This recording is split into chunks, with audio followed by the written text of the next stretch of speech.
Sarah Martinez pulled her old Honda into the empty parking lot of the Riverside Park, her hands still shaking slightly from the morning's events. The late afternoon sun cast long shadows across the deserted playground, and she could hear the gentle sound of water flowing over rocks in the distance. She needed this, the quiet, the peace, somewhere to think clearly about what had happened at work today. At 28, Sarah had thought she'd left her troubled past behind her. The small apartment she rented on the outskirts of town wasn't much, but it was hers. The job at the local veterinary clinic wasn't glamorous, but she loved working with animals, and Dr. Peterson had been kind enough to give her a chance when others wouldn't. Today, however, had been different. Today, Marcus Webb had shown up. Sarah closed her eyes and leaned back against the headrest, trying to push away the memory of Marcus's cold smile when he'd walked into the clinic that morning. She hadn't seen him in over 2 years, not since she'd finally found the courage to leave everything behind and start over. He'd looked the same, tall, well-dressed, with that charming smile that had once fooled everyone, including her. But she knew what lay beneath that polished exterior. "Hello, Sarah," he'd said, his voice smooth as silk. "You're looking well." Dr. Peterson had been in the back with a sick German shepherd, leaving Sarah alone at the front desk. Her heart had started racing the moment she saw Marcus, but she'd forced herself to remain calm. "What do you want, Marcus?" she'd asked, keeping her voice steady. "Can't an old friend stop by to say hello?" He'd leaned against the counter, too close for comfort. "I missed you, Sarah. We had something special." Special. That's what he called the 2 years of manipulation, control, and fear. The way he'd isolated her from friends and family, monitored her every move, made her feel like she was going crazy with his constant lies and mind games. It had taken her months of therapy to understand that what they'd had wasn't love. It was psychological abuse. "We had nothing," she'd replied firmly. "And I'd like you to leave." His smile had faltered for just a moment, revealing the anger underneath. "You can't run forever, Sarah.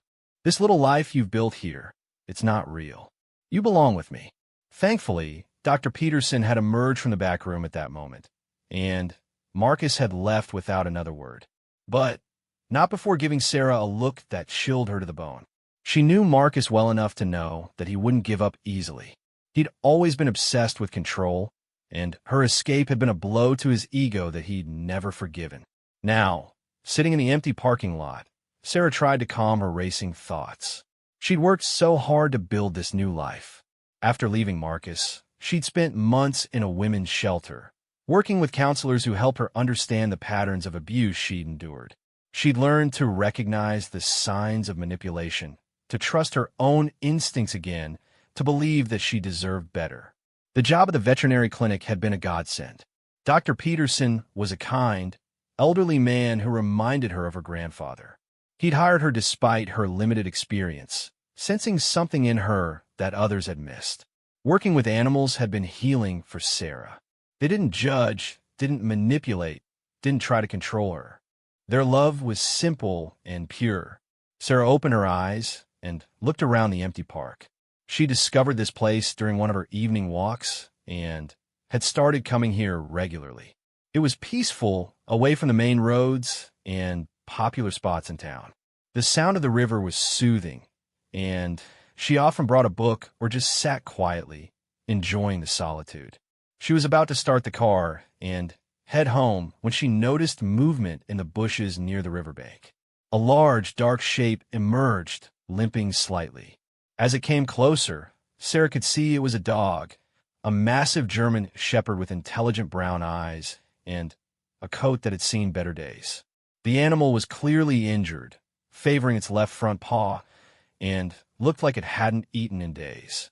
Sarah had always had a soft spot for animals in need, and her training at the clinic kicked in immediately. She slowly got out of the car, moving carefully so as not to startle the dog. She'd learned that injured animals could be unpredictable, but something about this one seemed different. Despite its obvious pain and hunger, there was a calmness in its demeanor, an intelligence in its eyes that spoke of training and discipline.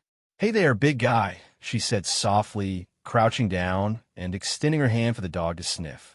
"You look like you've had a rough time." The dog approached cautiously, its nose working to catch her scent. When it reached her, it didn't show any signs of aggression. Instead, it seemed almost relieved to encounter a friendly human. Sarah could see now that the dog was male, probably around 4 or 5 years old, with a strong build and alert expression typical of working dogs. "You're not just any dog, are you?" she murmured, noting the way he carried himself despite his injuries. "Someone trained you well." She examined his injured paw gently, and he allowed it without protest, another sign of his training. The pad was cut and swollen, probably from walking on rough terrain for days. He was also severely underweight, his ribs visible beneath his matted coat. Sarah made a decision. She couldn't leave him here, injured and alone. Dr.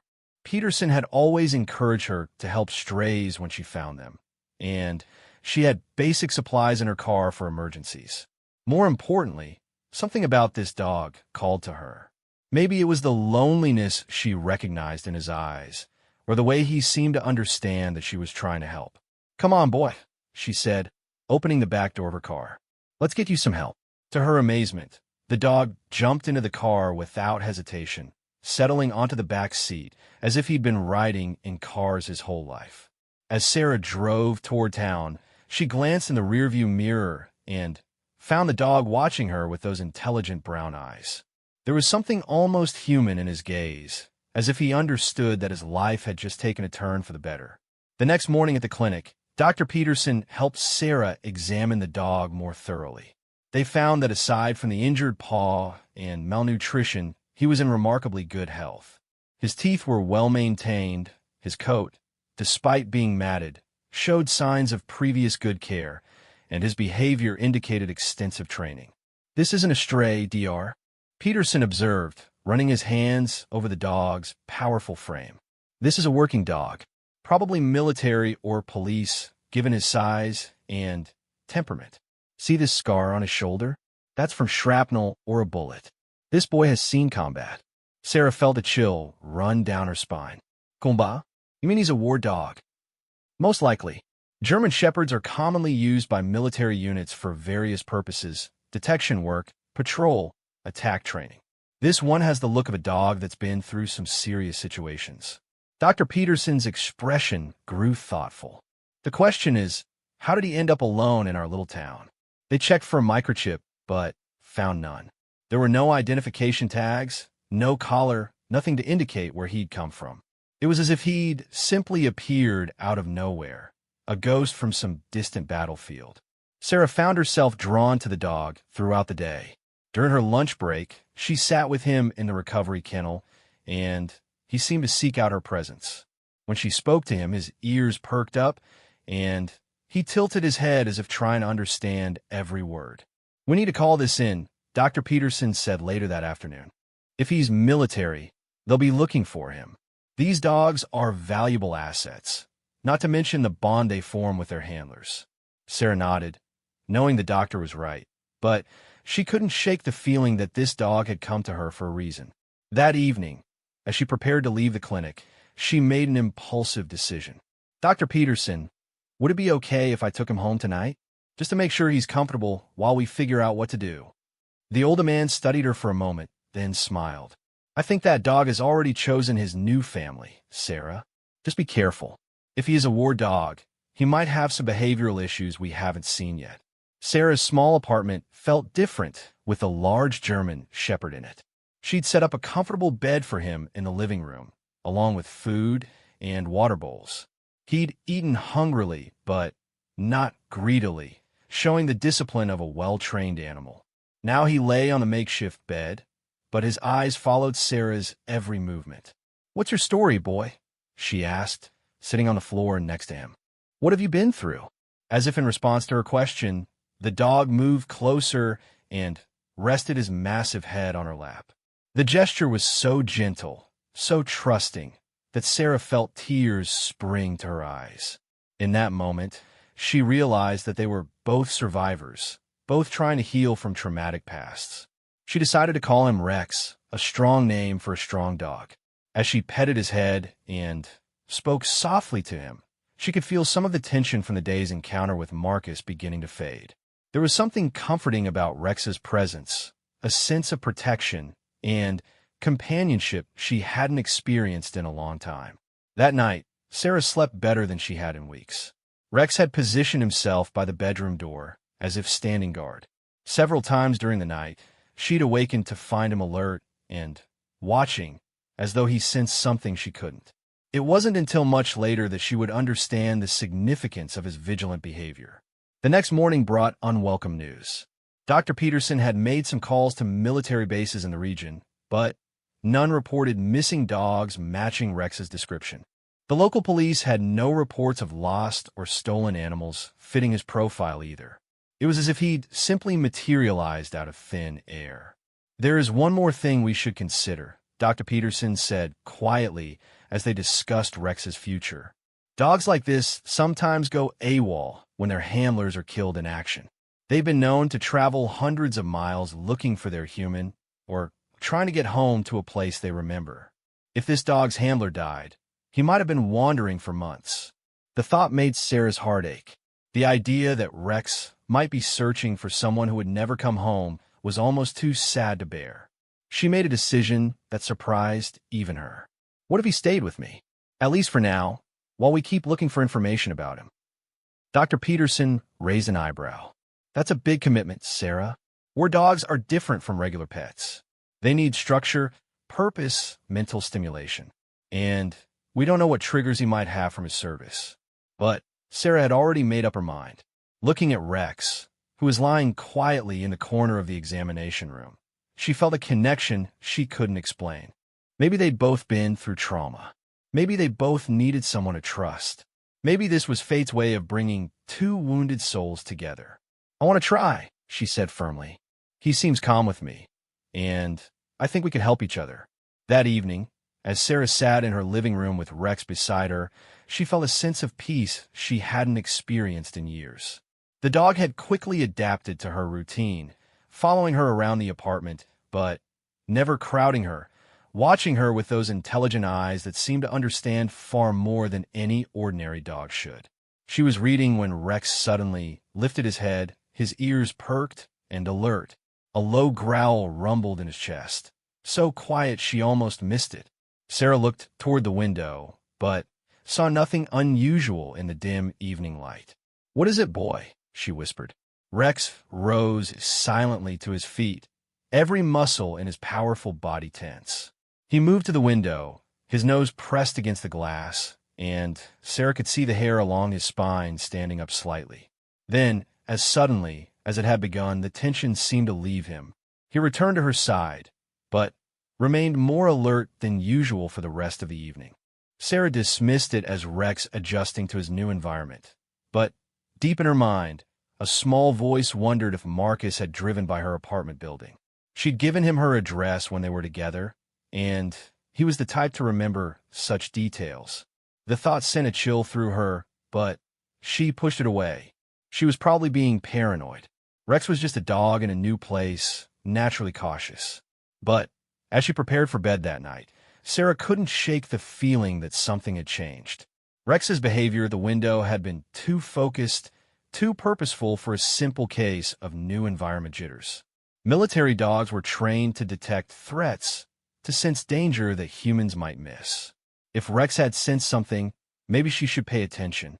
As she turned off the lights and headed to her bedroom, Sarah found herself grateful for Rex's presence in a way she hadn't expected. Whatever had brought him to her, whatever circumstances had led to this moment, she was no longer alone. And somehow, that made all the difference in the world. Rex took his position by the bedroom door again, alert and watchful. In the darkness, Sarah could hear his steady breathing, could sense his unwavering vigilance. For the first time since Marcus had appeared at the clinic, she felt truly safe. She didn't know yet just how much she would need that protection in the days to come. The following week passed peacefully, and Sarah began to believe that Marcus's visit to the clinic had been nothing more than a chance encounter, an unfortunate reminder of her past that would fade away like a bad dream. Rex had settled into their routine beautifully. accompanying her to work each day where Dr. Peterson had agreed to let him stay. The dog's presence seemed to have a calming effect on the other animals, and even the most nervous cats appeared to relax around him. Sarah had started taking Rex on evening walks through the quieter neighborhoods near her apartment. His limp had improved significantly with rest and proper care, and he moved with the fluid grace of a highly trained animal. During these walks, she noticed how he constantly scanned their surroundings, his ears swiveling to catch the slightest sound, his nose testing every scent carried on the evening breeze. It was clear that his military training was deeply ingrained, an instinctive awareness that never fully switched off. "You're always on duty, aren't you, boy?" she'd whisper to him as they walked. Rex would look up at her with those knowing brown eyes, as if confirming that yes, he was always watching, always ready to protect her from whatever threats might emerge from the shadows. On Thursday evening, Dr. Peterson asked Sarah to stay late to help with an emergency surgery on a golden retriever that had been hit by a car. The operation was successful, but by the time they finished cleaning up and ensuring the dog was stable, it was nearly 10 o'clock. The veterinary clinic was located on the edge of town, surrounded by empty lots and sparse street lighting. Sarah had never felt unsafe there before, but as she walked to her car with Rex at her side, she couldn't shake the feeling that they were being watched. Rex seemed to sense it too. His posture had changed subtly, not aggressive, but alert in a way that spoke of potential danger. He kept himself positioned between Sarah and the shadows that stretched across the parking lot, his movements smooth but purposeful. When they reached her car, he waited until she'd unlocked the door and gotten inside before jumping into the back seat. As Sarah started the engine, she glanced in the rearview mirror and thought she saw movement near the building across the street. A figure seemed to step back into the shadows, but it happened so quickly she couldn't be sure if it was real or just her imagination playing tricks on her in the dim light. "Did you see that too, Rex?" she asked, but the dog was staring intently out the back window, his body tense with controlled alertness. That was answer enough. The drive home felt longer than usual, and Sarah found herself checking the rearview mirror constantly. Once, she thought she saw headlights that seemed to be following the same route, but when she turned onto her street, they continued straight. By the time she parked outside her apartment building, she'd almost convinced herself she was being paranoid. Rex, however, remained on high alert. As they climbed the stairs to her second-floor apartment, he moved with the silent precision of a predator, his head turning at every small sound. When Sarah unlocked her door, he entered first, moving quickly through each room as if conducting a security sweep. Only when he seemed satisfied that the apartment was safe did he relax slightly. That night, Sarah's sleep was restless. She kept waking to find Rex standing at the window, his silhouette outlined against the faint glow of the streetlight outside. Each time she called his name softly, he would return to his position by the bedroom door, but she could sense his continued vigilance. Something was definitely wrong, but she couldn't put her finger on what it was. Friday brought an unexpected visitor to the clinic. Sarah was organizing inventory when she heard the front door chime, followed by an unfamiliar voice asking to speak with her.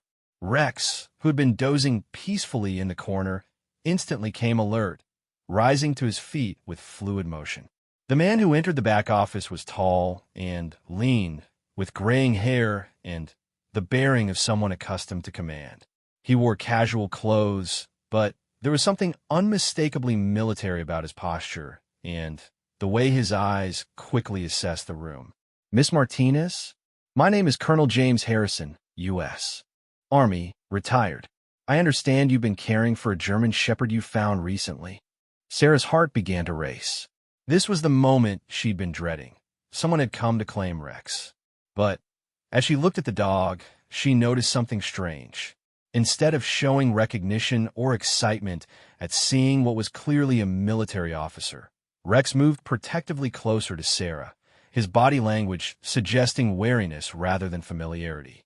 "Yes, I found him about a week ago," Sarah replied carefully. "He was injured and seemed to be a stray." Colonel Harrison's gaze shifted to Rex, and Sarah saw his expression change. "That's him," he said quietly. "That's Sergeant Rex, call sign Ghost. I've been looking for this dog for 3 months." "You're his handler?" Sarah asked, though something about the situation felt off. Rex was now positioned directly between her and the colonel, his stance protective but not aggressive. "Not exactly," Harrison replied. "I was his commanding officer. Rex here was part of a special operations unit in Afghanistan. His handler, Sergeant Mike Chun, was killed in an IED explosion 6 months ago. Rex went missing during the chaos that followed. We thought he was dead until reports started coming in about a large German shepherd wandering through several states, always heading east." Sarah felt a pang of grief for the unknown soldier who had died, but also noticed that Rex's body language hadn't changed. If anything, the dog seemed more tense now, not less. Shouldn't he be showing some sign of recognition if this man had been his commanding officer? "I'm sorry for your soldier's loss," Sarah said sincerely. "Rex has been through a lot, but he's healing well. When will you be taking him?" "Actually, that's what I wanted to discuss with you," Harrison said, his tone becoming more serious. "Rex isn't just any military working dog. He was part of a classified program, highly trained for specific types of operations. The thing is, after what he's been through, the Army has decided to retire him from active duty. Dogs that have experienced severe trauma sometimes can't return to military service." Sarah frowned. "But you said you've been looking for him for 3 months. If he's being retired, why track him down?" "Because dogs like Rex, with his level of training and the classified nature of his work, can't just be released to civilian adoption agencies. They need to be placed with carefully vetted individuals who understand their special needs and can provide the right environment." Something in Harrison's explanation didn't ring true, but Sarah couldn't pinpoint exactly what was bothering her. She looked down at Rex, who was still watching the colonel with what could only be described as suspicion. "What exactly are you asking of me?" she said. "I'm asking if you'd be willing to adopt Rex permanently. You've clearly formed a bond with him, and from what Dr. Peterson told me when I called, you've been providing excellent care. The Army would be grateful to have him placed with someone who understands animals and can give him the stability he needs." It sounded too good to be true, and Sarah had learned to be suspicious of things that seemed too convenient. "You're offering to let me keep him? Just like that? With some conditions, of course. You need to sign some paperwork regarding the classified nature of his training, and we need to do a background check. Standard procedure for retired military animals with sensitive backgrounds." Rex suddenly let out a low whine, barely audible but unmistakably communicative. Sarah had learned to read his body language over the past week, and right now he was telling her something was wrong. The dog's instincts had been honed by months of combat and survival. She would be foolish not to trust them. "That's very generous," Sarah said carefully, "but I'd need some time to think about it. This is a big decision." Colonel Harrison's expression tightened almost imperceptibly. "Of course, but I should mention that time is somewhat of a factor. I have orders to locate and secure Rex as soon as possible. There are other parties interested in acquiring him, and not all of them have his best interests at heart." "Other parties?" "Let's just say that dogs with Rex's training and experience have value in certain circles. People who might not treat him as well as you have." There was something vaguely threatening in the way Harrison said this, and Sarah felt her unease growing. Rex seemed to sense her discomfort, moving even closer to her side. "I'll need at least a few days to consider," she said firmly. Harrison studied her for a long moment, then nodded. "Very well. I'll be in town until Monday. Here's my card. But, Miss Martinez, I strongly advise you not to delay too long. Rex's safety depends on getting this matter resolved quickly." After Harrison left, Sarah sat in the quiet clinic office with Rex, trying to process what had just happened. The dog had relaxed slightly once the colonel was gone, but he remained more alert than usual. Dr. Peterson, who had overheard parts of the conversation, joined them with a concerned expression. "Something about that doesn't sit right with me," the older veterinarian said. "I've worked with retired military dogs before, and the placement process isn't usually that informal. And Did you notice how Rex reacted to him? Sarah nodded. Rex didn't recognize him at all. Wouldn't a dog remember his commanding officer? Exactly. And another thing, I've never heard a classified military dog program that would allow a random civilian to keep such an animal without extensive vetting and oversight. Military working dogs are considered equipment, valuable equipment. They don't just give them away. That evening, Sarah decided to do some research. Using her laptop, she searched for information about military dog programs, specifically looking for anything related to special operations or classified units. What she found was troubling. Most information about such programs was heavily restricted, but the few details available suggested that retired dogs from sensitive operations were typically either kept by their handlers, transferred to other military personnel, or in extreme cases, euthanized to protect classified information. She also tried searching for Colonel James Harrison, but found no military records or service information available to the public. Of course, if he was involved in classified work, such information might not be accessible, but the complete absence of any reference to him felt suspicious. Rex had positioned himself by the window again, and as Sarah watched him, she noticed that his attention was focused on something specific outside. Moving quietly to join him, she peered through the curtains and saw a dark sedan parked across the street. The car hadn't been there earlier, and as she watched, she could make out the silhouette of someone sitting in the driver's seat. "We're being watched, aren't we, boy?" she whispered. Rex let out another of those barely audible whines, confirming her suspicions. Someone was definitely monitoring her apartment, and she had a sinking feeling it wasn't Colonel Harrison keeping an eye on Rex's welfare. Sarah's mind began racing through possibilities, none of them good. If Harrison wasn't who he claimed to be, then who was he? And why was he so interested in Rex? The dog's military training was obviously extensive, but what exactly had he been trained to do that would make him valuable to certain circles, as Harrison had put it? She thought about calling the police, but what would she tell them? That a man claiming to be a retired military officer wanted to arrange adoption of a dog, and that the dog didn't seem to recognize him?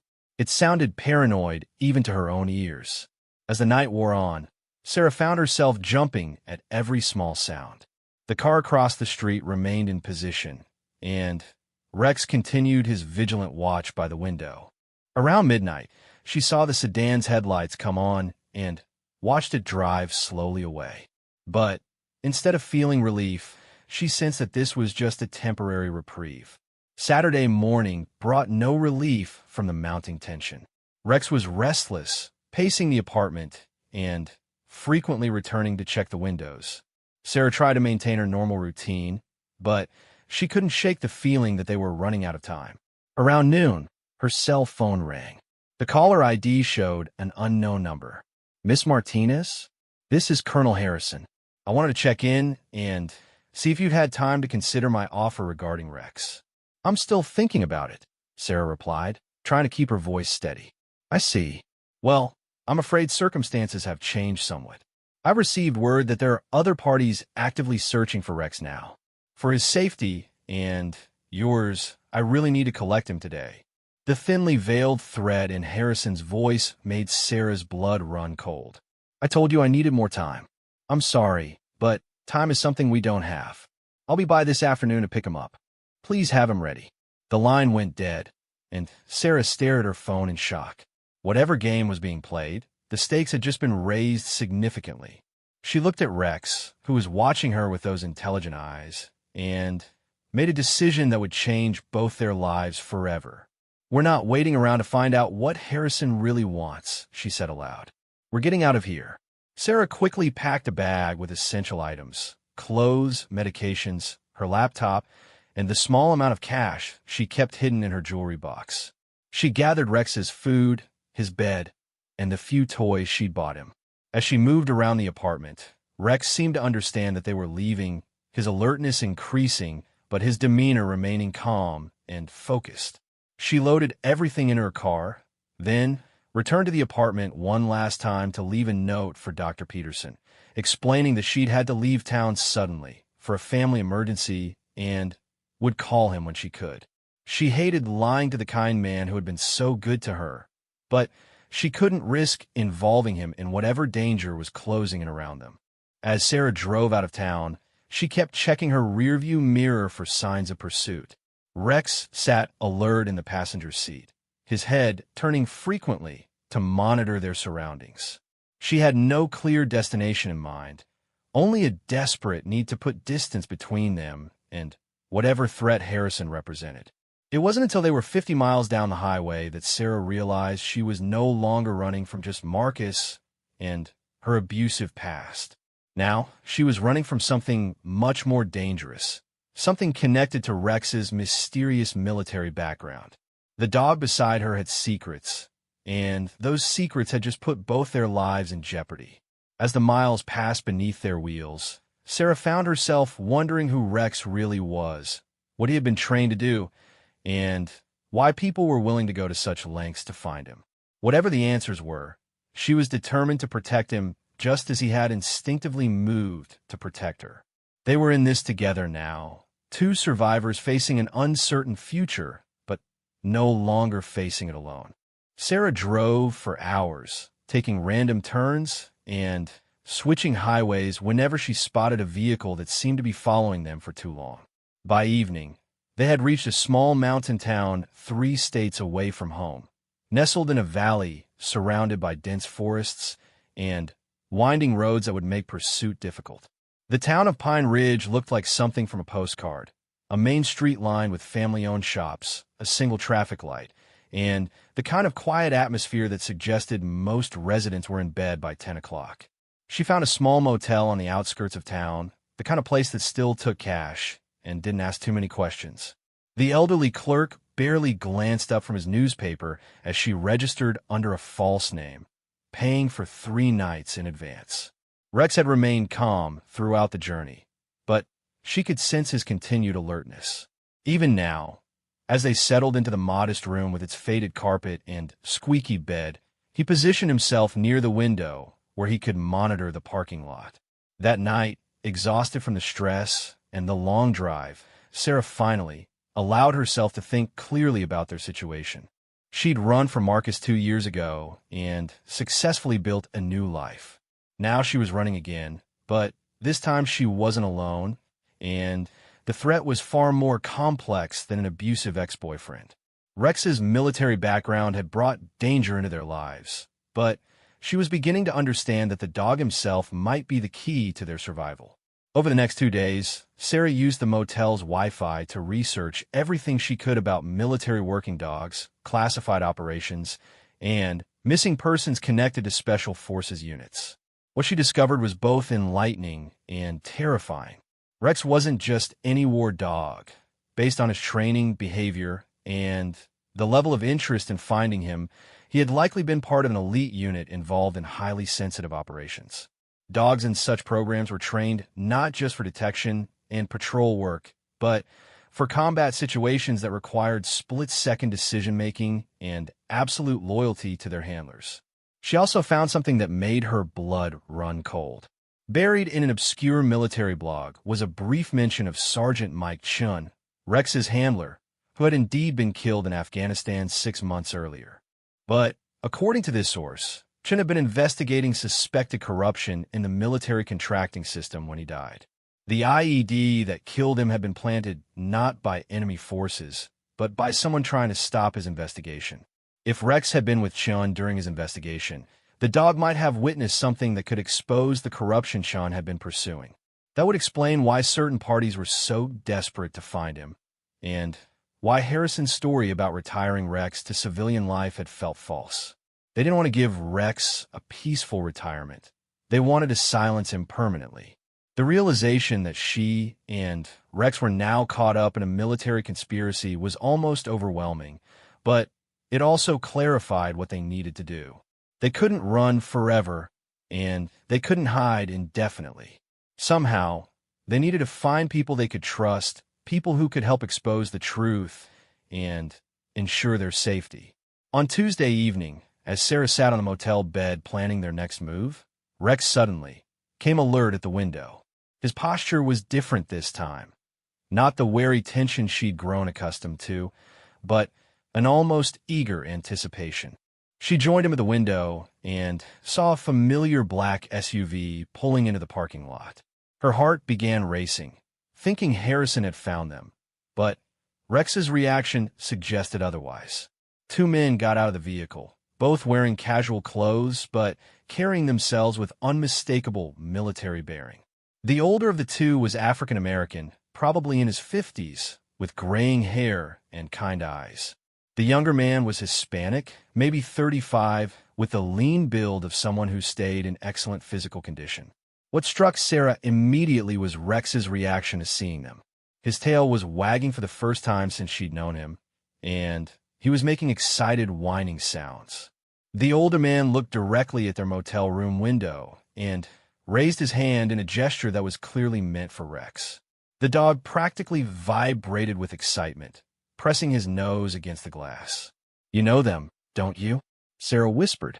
"These are the good guys." A gentle knock at the door confirmed her suspicions. When she opened it cautiously, keeping the security chain in place, the older man spoke in a calm, reassuring voice. "Miss Martinez? My name is Captain David Williams, U.S. Army. This is Sergeant Tony Ramirez. We're here about Rex. We know you've been protecting him, and we're here to help." Something in Williams' tone convinced Sarah to trust him. She released the chain and opened the door, and Rex immediately rushed to greet the two soldiers. His joy was unmistakable. These were people he knew and trusted. "How did you find us?" Sarah asked as she invited them inside.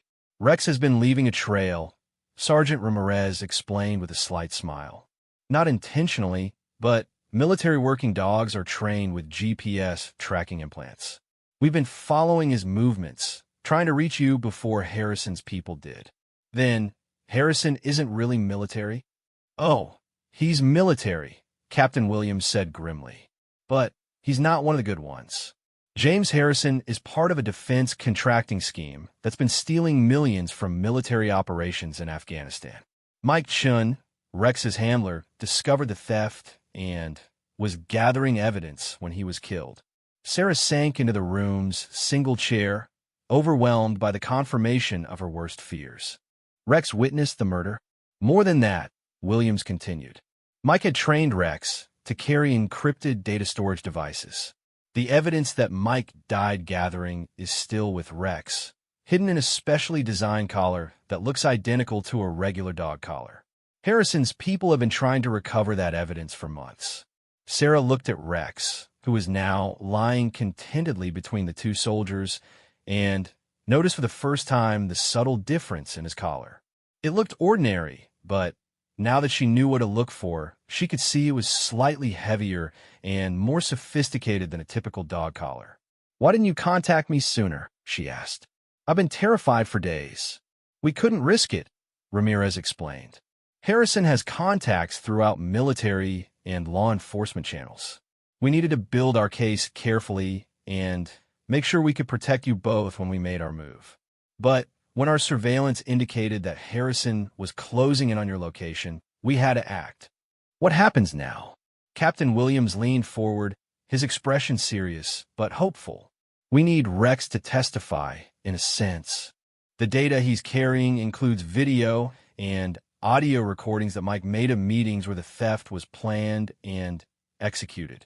With that evidence, we can bring down the entire conspiracy and ensure that Mike's death wasn't in vain.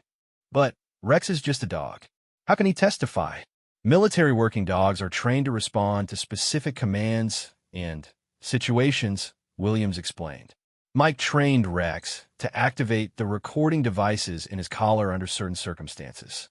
When we present the evidence in the proper legal setting, Rex's actions will authenticate the recordings and prove their legitimacy." Sarah felt a mixture of relief and lingering anxiety. "And after that, what happens to Rex?" "That's up to you," Williams said with a smile. "The Army owes you a debt of gratitude for protecting Rex and keeping him safe. If you want to adopt him officially, we can arrange that. He's earned his retirement, and it's clear he's bonded with you."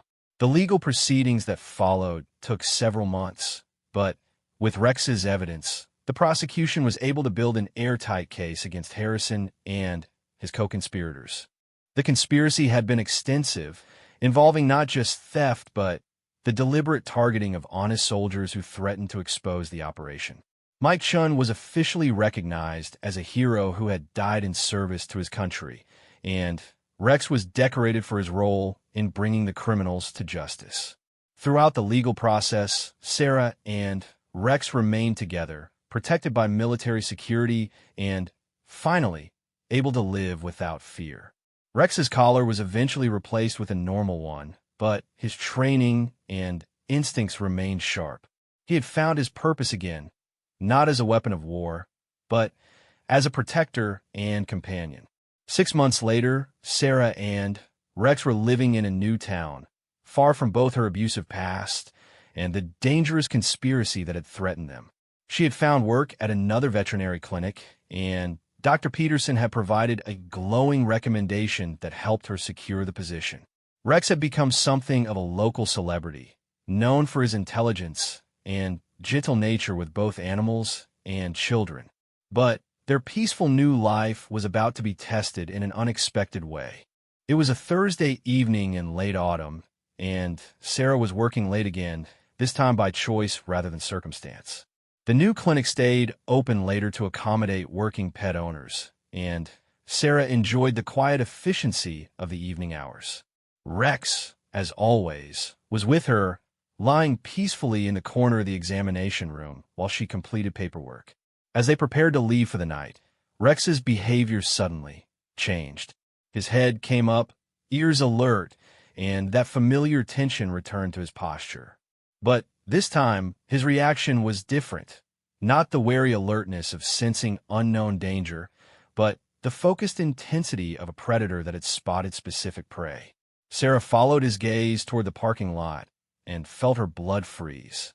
Marcus Webb was standing next to her car, leaning against the driver's door with that same arrogant smile she remembered from their confrontation months earlier. But this time, he wasn't alone.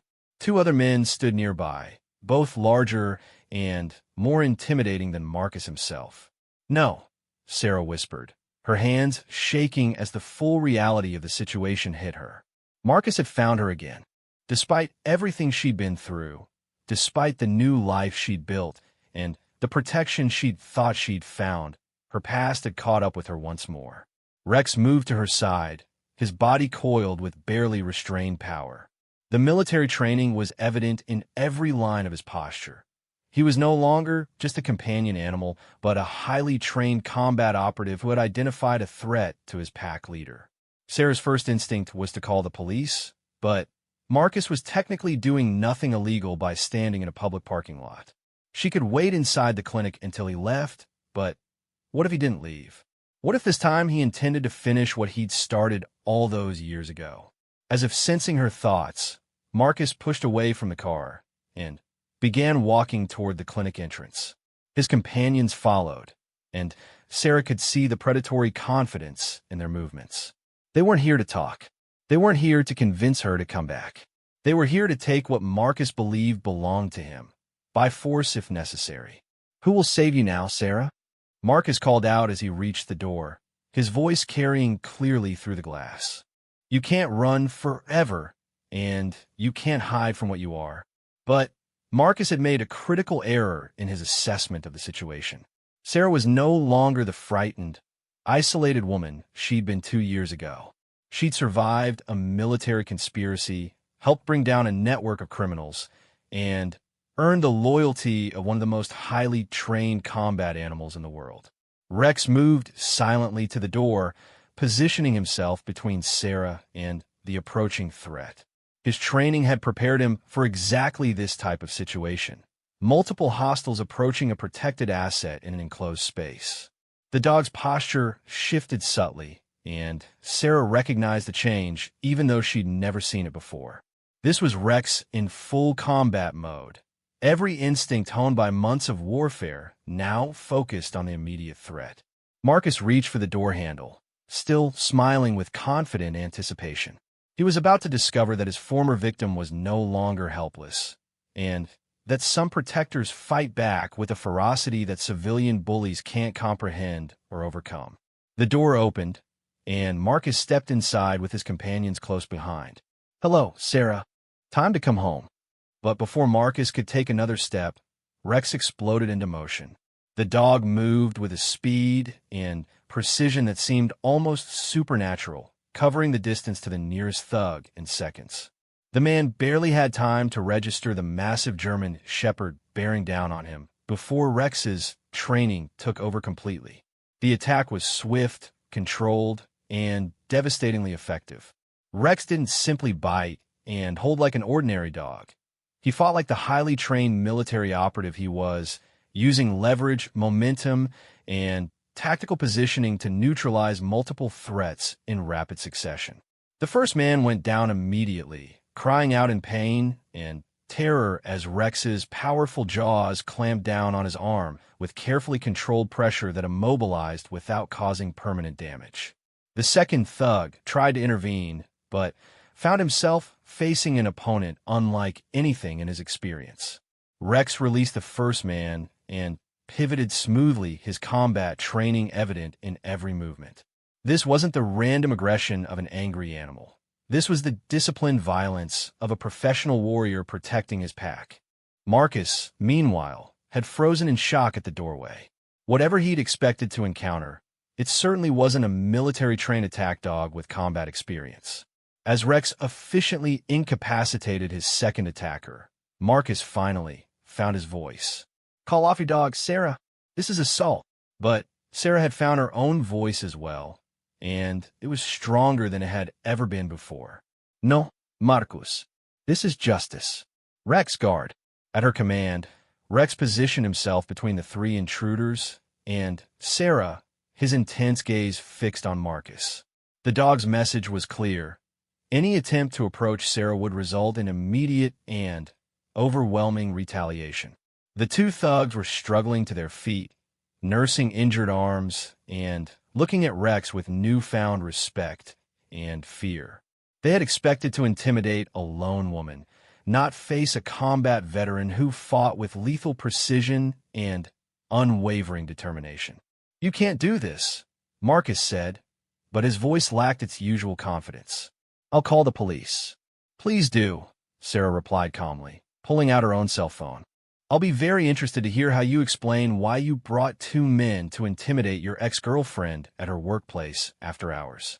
I'm sure they'll also want to know about that restraining order I filed in 3 different states." Marcus's face went pale as he realized the tables had completely turned. He'd come expecting to find the same frightened, helpless woman he'd once controlled. Instead, he'd found someone who had survived genuine danger, built genuine strength, and formed an alliance with a protector far more formidable than anything in his experience. "This isn't over, Sarah," he said, backing toward the door. "Yes, it is," she replied firmly. "Rex and I have faced down military conspiracies and professional criminals. You're just a bully who picks on people weaker than himself. But I'm not weaker anymore, and I'm definitely not alone." As if to emphasize her point, Rex took a single step forward, his powerful frame radiating controlled menace. The message was unmistakable. Marcus and his friends needed to leave immediately or face the consequences of threatening Rex's pack.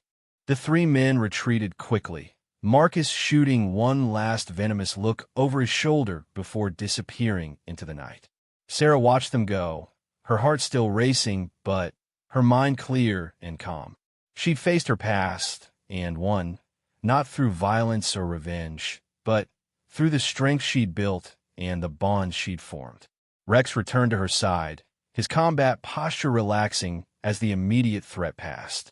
She knelt beside him, running her hands through his thick coat and marveling at the courage and skill he'd displayed.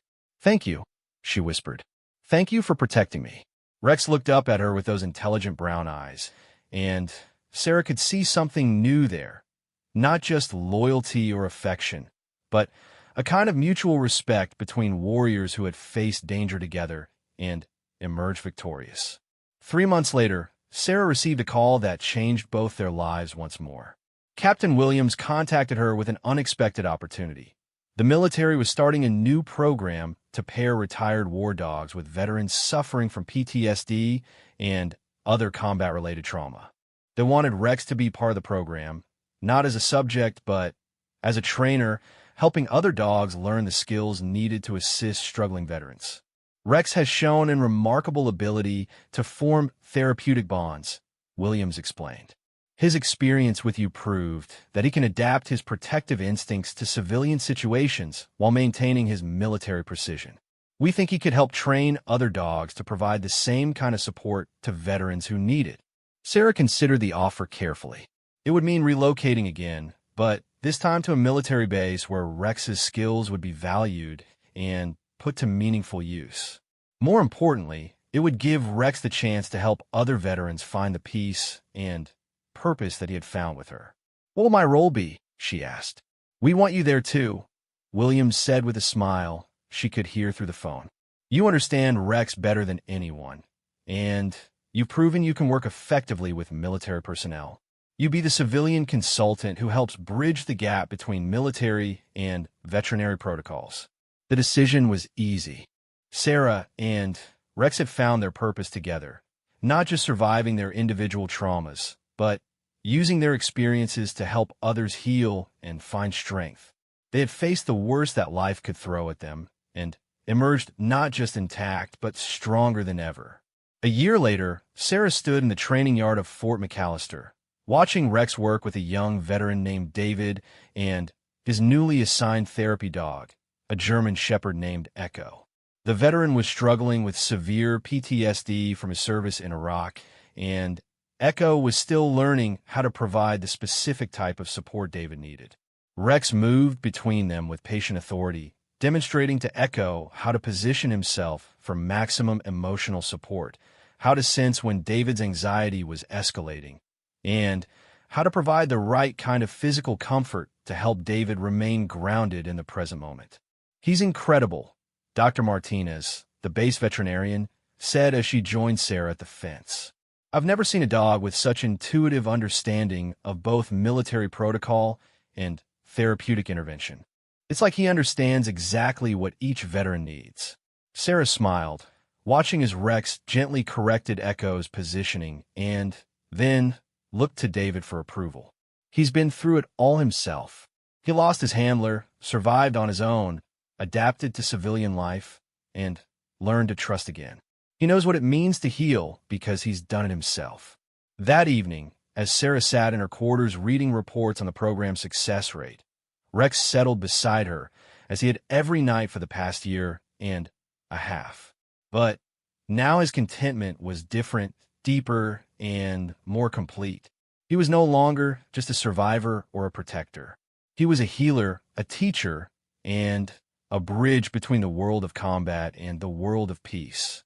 As Sarah petted his head and listened to his steady breathing, she reflected on the journey that had brought them both to this place.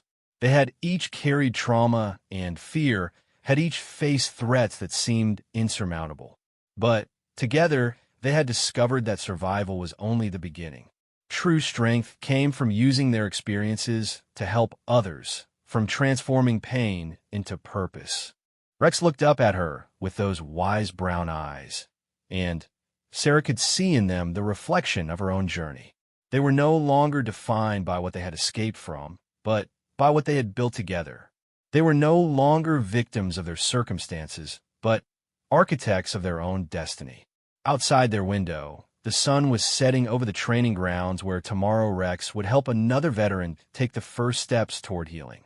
Inside their quarters, two survivors had found not just safety and companionship, but a mission that gave meaning to everything they had endured.